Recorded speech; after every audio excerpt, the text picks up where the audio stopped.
Hey everybody, it's me again, Spencer. Still haven't gotten over my weird voice thing, so pardon the audio. Um, I just got out of my wood shop, so I'm kind of thinking about power tools tonight. So I'm actually gonna sketch a palm sander, just kind of show you how I construct the form and maybe just generate a quick idea or concept. So once again, sorry about my voice.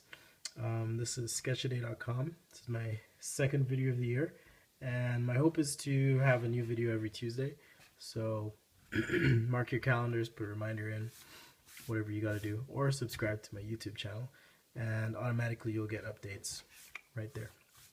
Okay, so the first thing I'm going to do is think about what my general shape or form looks like, and I'm thinking something like this for my sander, just really easy. Maybe I've got some switch control on the side here and some dust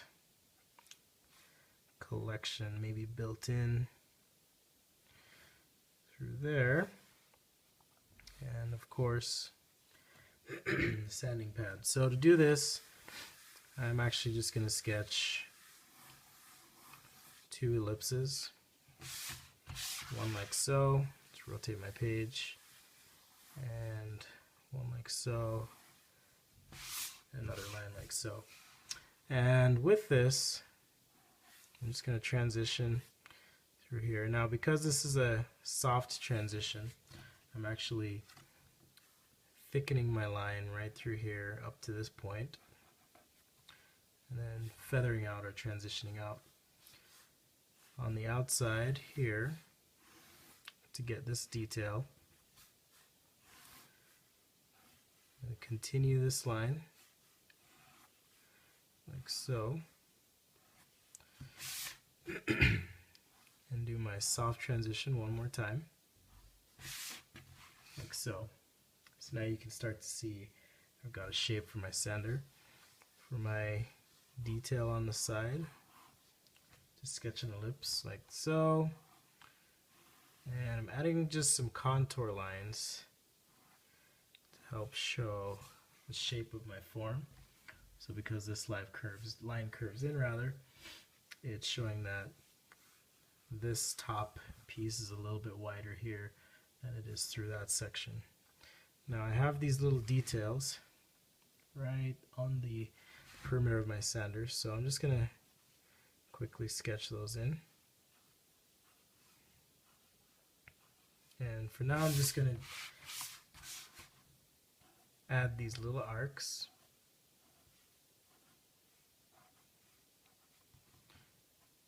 A line like so, and a return.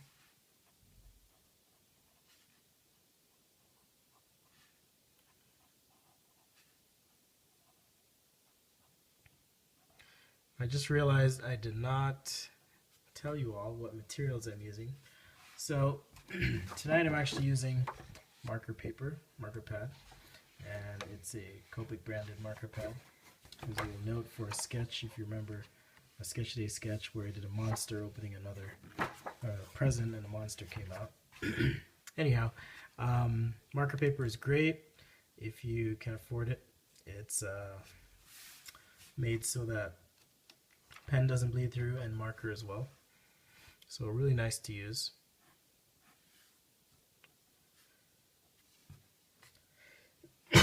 Excuse me. Okay, so now I'm just going to sketch in a little cord detail here. And looks like I forgot my dust collection, so I'm going to add that in. Like so, with a little transition. Okay. And a little bit of a hose attachment here.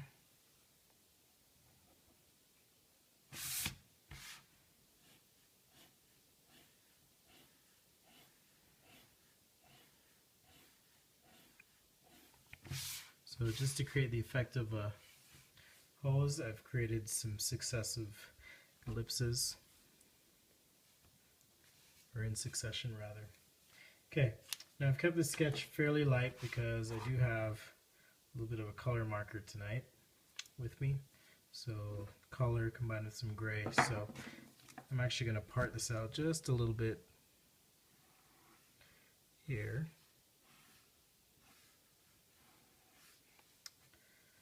So that there are some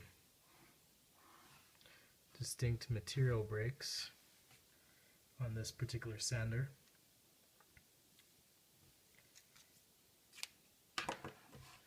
Okay, so now I'm going to,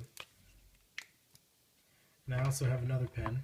It's a Pentel sign pen if you're thinking about getting one, and I'll use this last and show you what I'll do with that. I've been sketching with a Papermate Flair pen here, and now I have a Prismacolor Spanish orange marker.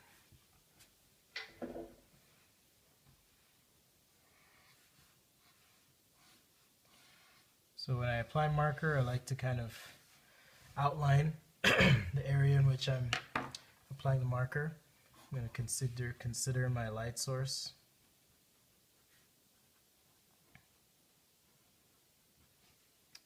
Which is that direction.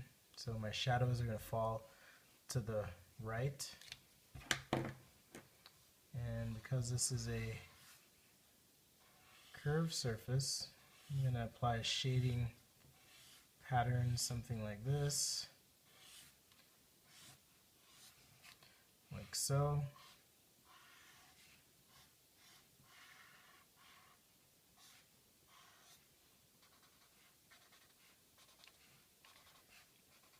And this isn't a full rendering, so I'm just going to kind of keep the marker light and fresh. Meaning I'm actually not going to render everything.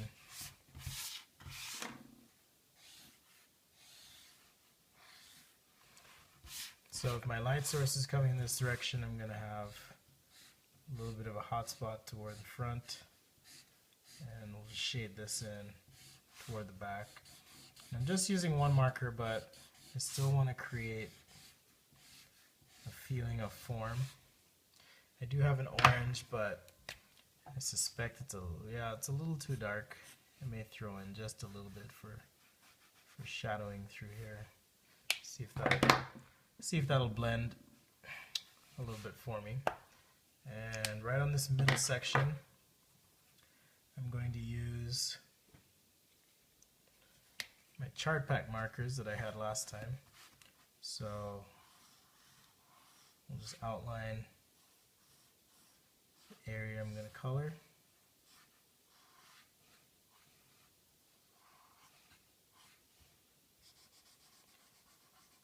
And I want this to kind of read like a rubber, so my marker technique, I'm actually applying the marker in a little bit of a random pattern, like so. And again, my light source is coming this direction, so I'm gonna see if I can just kind of blend out to the front a little bit there.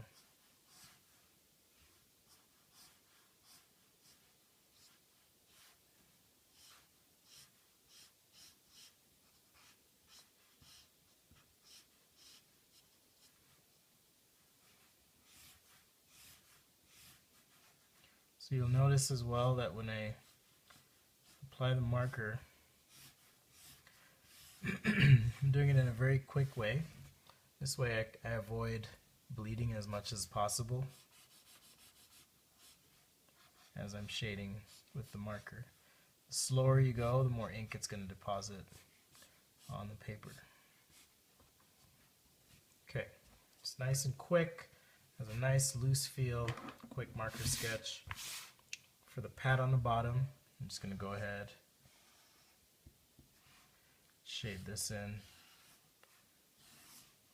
just lightly, and I'm going to add a little bit of flair as I sketch that in. Now, at face value, it seems a little bit messy, sloppy, but here's my Pentel sign pen that I mentioned. So with this pen, it has a thicker nib than the Papermate Flair I was using. So now I can pop some outlines on this bad boy, or girl, depending on your preference. And I'm just being a little bit more careful with my lines. The human eye is interesting. I don't have any hard science to back this statement up besides my own observation, but we tend to gravitate towards things that have contrast. So you'll notice that as I add the heavier line weight to the sketch, even though it appeared to be somewhat sloppy, sloppy is the wrong word, excessively loose, exceptionally loose, that just by adding this heavier line, one, it adds some dynamic to the sketch, but two, our eyes immediately focus on those crisper lines. Now I'm not going to detail everything out because I don't want this to feel too labored. I'll show you one trick that I'm using here. So as I move down my sketch on my page, one thing that I try to do typically is just kind of thicken my lines. And there's an explanation for this. Maybe in another video I'll go into a little bit more detail, but it just kind of helps things feel a little bit more grounded and real. So if you think about your light source, for example, it kind of reinforces the idea that the light is coming from this side, so the lighter lines would be on the top, for example. Now, like I mentioned before, I'm trying to convey a little bit of a rubbery surface here, so I'm actually going to take the marker again, now that this is dry.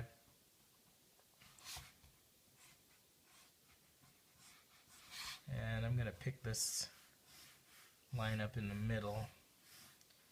It's kind of a feature, and just pull that detail out on the sketch.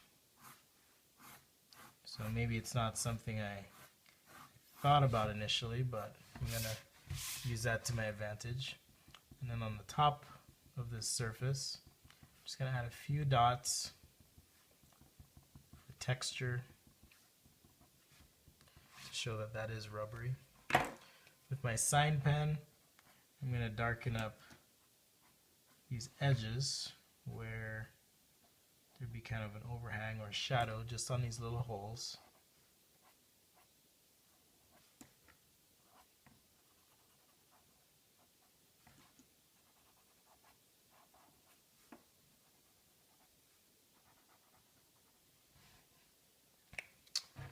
Okay.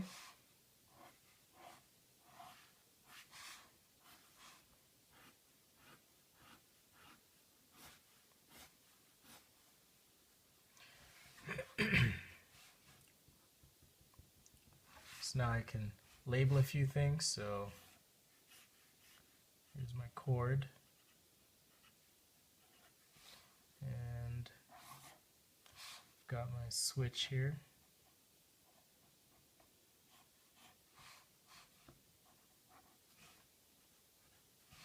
And here's my dust collection.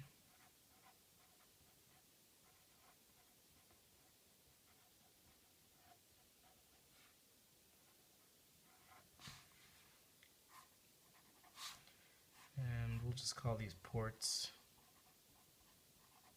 for now. Got some text on my buttons, some sort of logo on the top perhaps,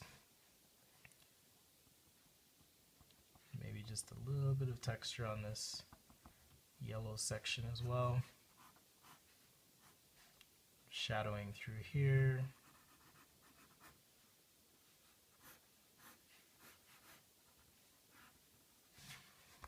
And of course, if you want, you can add a background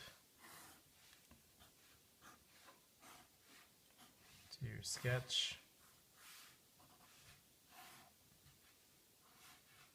A little bit of shadow through here.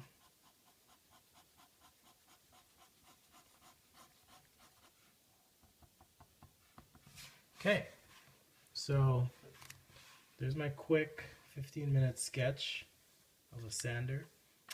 Hope you've enjoyed it, and once again, sorry about my voice. Hopefully things will be back to normal next week.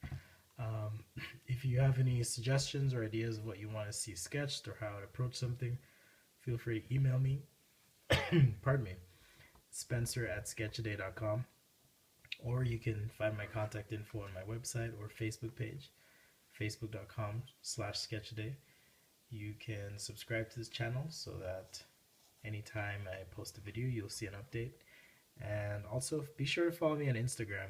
I'm at sketch a day DOTCOM, and sometimes I post pictures of projects that I'm working on, woodworking and other projects that might be interesting to you, as well as other sketches that you may not be able to see in other places. So feel free to follow me there.